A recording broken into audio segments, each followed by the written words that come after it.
tant que militant, mais en tant que citoyen aussi, on peut dénoncer ce que font nos gouvernements ou les complicités qu'ils ont avec les gouvernements. Voilà, c'est ça que je voulais dire. Je repasse la parole à Sabine parce que justement, au Québec, la coalition BDS Québec que j'ai rejoint, mais pour l'instant je suis un peu plus spectateur pour l'instant, a déjà commencé et a plein de choses à faire. Oui, effectivement, la coalition BDS Québec, brièvement, puis après je pense qu'on va lancer un peu la discussion. Je pense que c'est intéressant d'entendre ce que vous pensez de ça.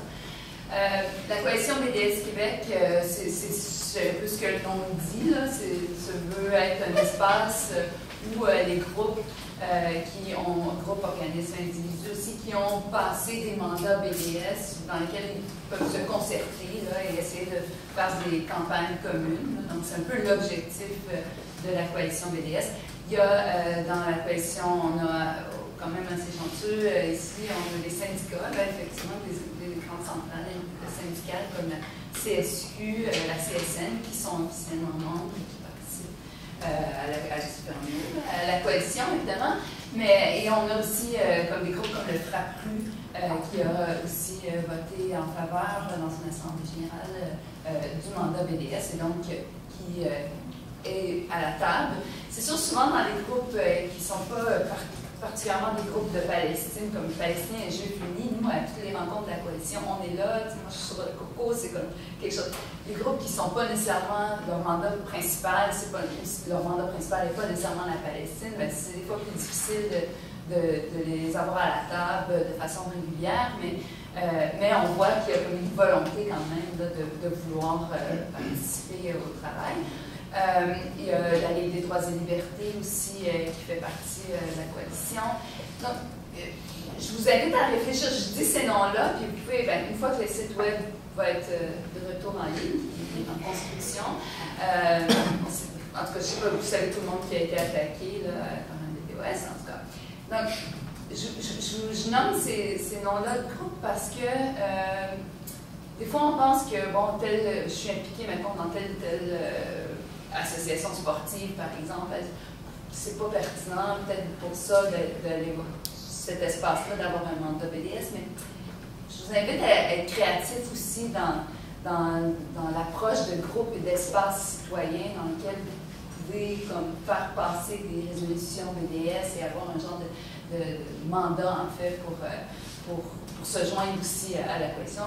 On dit coalition, mais on veut que ce soit un mouvement BDS large, on veut se joindre, parce que la lutte, je pense, là où on est, c'est dans prendre l'espace public. Maintenant où on en est, là, je pense que c'est ça qui fait chier le plus, excusez le langage, les sionistes, on le voit, c'est comme si les 4-5, comme Grave disait, 5 militants, militantes devant un petit magasin, un métro par exemple,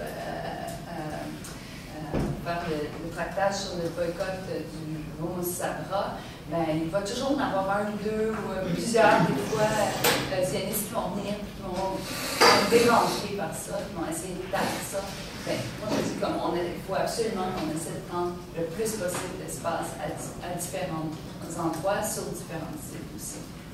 Mais aussi, en même temps, on doit essayer d'être stratégique aussi dans notre approche. Comme une des campagnes qu'on essaie de lancer un peu avec la coalition BDS, c'est un embargo militaire aussi contre Israël.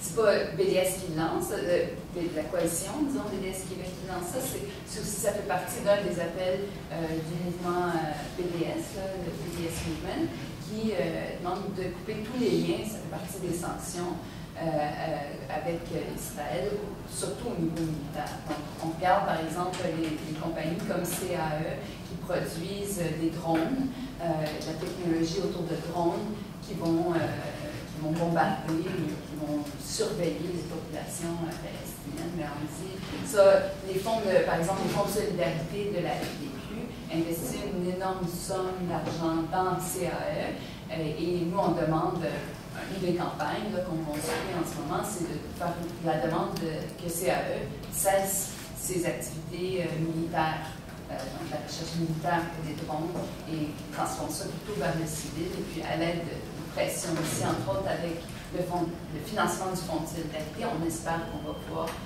avancer là-dessus et prendre différentes choses. Là, ouais. Je pense que, oui, moi je ne sais pas si j'aimerais entendre ce que vous pensez, si vous voulez comme... Je veux juste dire, dans la coalition, comme toi tu as cité les syndicats, comme dans la coalition française, il y a mon syndicat, je veux dire, il y a le syndicat solidaire, parce que c'est un point technique, mais la campagne BDS France, à cause de cette histoire de procès, on ne peut pas être membre de la campagne BDS France en tant qu'individu, sinon on a peur que les individus soient visés par un procès, et du coup c'est toute la campagne qui est renversée. Donc on est membre de la campagne que si on est dans une organisation qui elle-même est membre, ce qui fait que du coup s'ils veulent s'attaquer à la campagne, il faudrait qu'ils s'attaquent à tous les syndicats, les organisations, et là, ils ne peuvent pas. Donc moi je ne suis pas dans BDS France en tant que BDS France, je suis mandaté par notre syndicat, le syndicat solidaire, pour être dans BDS France. C'est une subtilité, ici vous avez la chance, vous n'êtes pas obligé. Oui, c'est vrai. Alors, je ne sais pas, avez-vous des questions, des commentaires?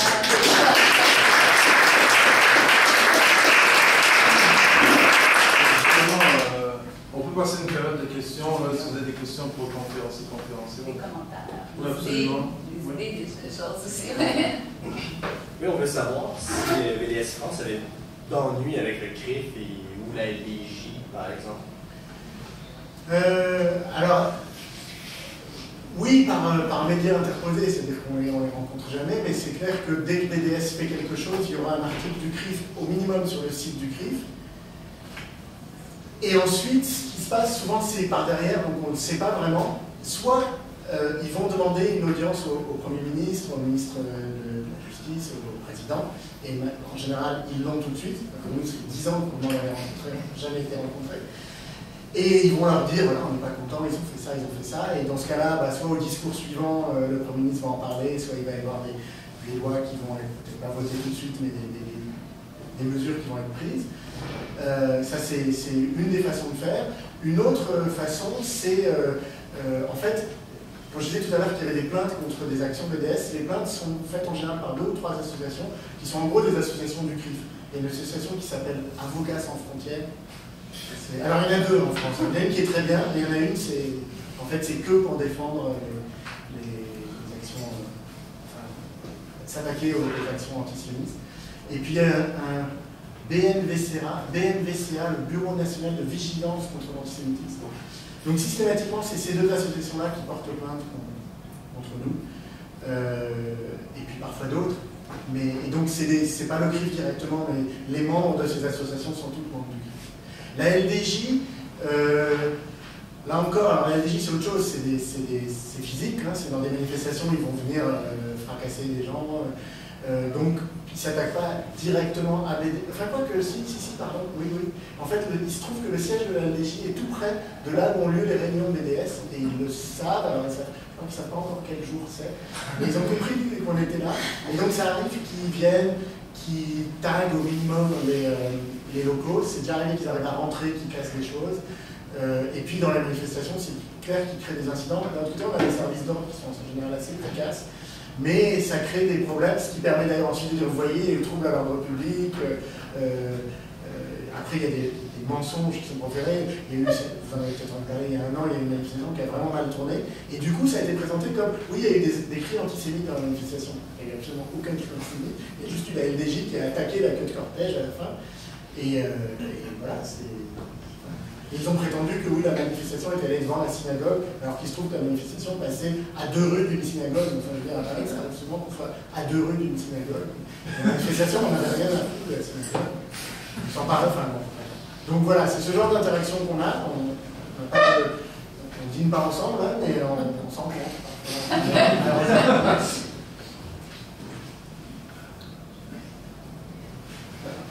Quand il y a eu le Télaïs sur scène, justement, qu'est-ce qui s'est passé avec BDS et également les organisations Télaïs sur scène, c'était une très belle action. On avait un peu peur parce que c'était le moment où la répression commençait à être très forte. Et typiquement, là, on allait au cœur de la bête, on allait en plein cœur de Paris. On sait que souvent, la police nous laisse tranquille si on est à un endroit qui ne dérange personne, si on est en banlieue, si on est dans une grande esplanade un peu vide avec nos 3 drapeaux. Mais là, on était 2e arrondissement, en plein cœur de Paris. Donc la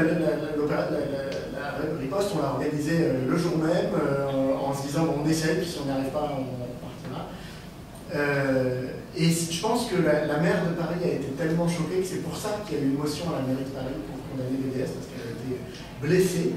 D'un autre côté, ils s'y attendaient, parce qu'en fait, ça s'est passé pendant une opération, je ne sais pas si vous avez déjà entendu parler de Paris-Plage. En été, ça vient d'une idée qui est assez jolie, qui est que les pauvres Parisiens, si ça existe, mais il y a des pauvres Parisiens, pas beaucoup. Les pauvres Parisiens, ils sont là, ceux qui sont en été, c'est qu'ils n'ont pas les moyens de partir en vacances, ils n'ont pas les moyens d'aller à la mer, donc on va leur faire une petite plage au bord de la Seine. Il y a des activités principalement pour enfants, avec une fausse plage, avec des douches, on peut jouer au boule, on peut jouer au tennis, on achète des glaces, c'est très sponsorisé, c'est ridicule, mais c'est sympathique. Il y a un programme qui est donné chaque année parce qu'il y a des événements culturels, il va y avoir un petit concert, donc du coup il y a le programme où on peut savoir si j'ai envie de voir tel concert, c'est à tel endroit, à telle heure. Sur le programme, il n'y avait rien écrit de télévision. Le programme était disponible plusieurs mois à l'avance et jusqu'encore à la veille, c'était toujours pas écrit. Sur le site web de la mairie de Paris, c'était pas écrit.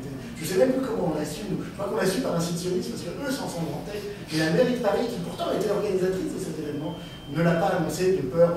Alors d'une part de peur de leur réaction, mais aussi de peur de réaction de conseillers de la mairie de Paris, parce que comme je disais, la mairie de Paris, il y a des élus socialistes, des élus républicains, donc de droite, des élus écologistes ou des élus communistes. Et les élus écologistes et communistes s'y seraient peut-être pas opposés, mais ils avaient peur qu'ils ne soient pas enthousiastes et qu'ils informent ensuite les militants. Donc ils ont préféré ne le dire à personne, ce qui fait que même les conseillers eux-mêmes n'étaient pas au courant. Donc nous, quand on en a appris, on a organisé une riposte vraiment sommaire, de dernière minute, juste on vient avec des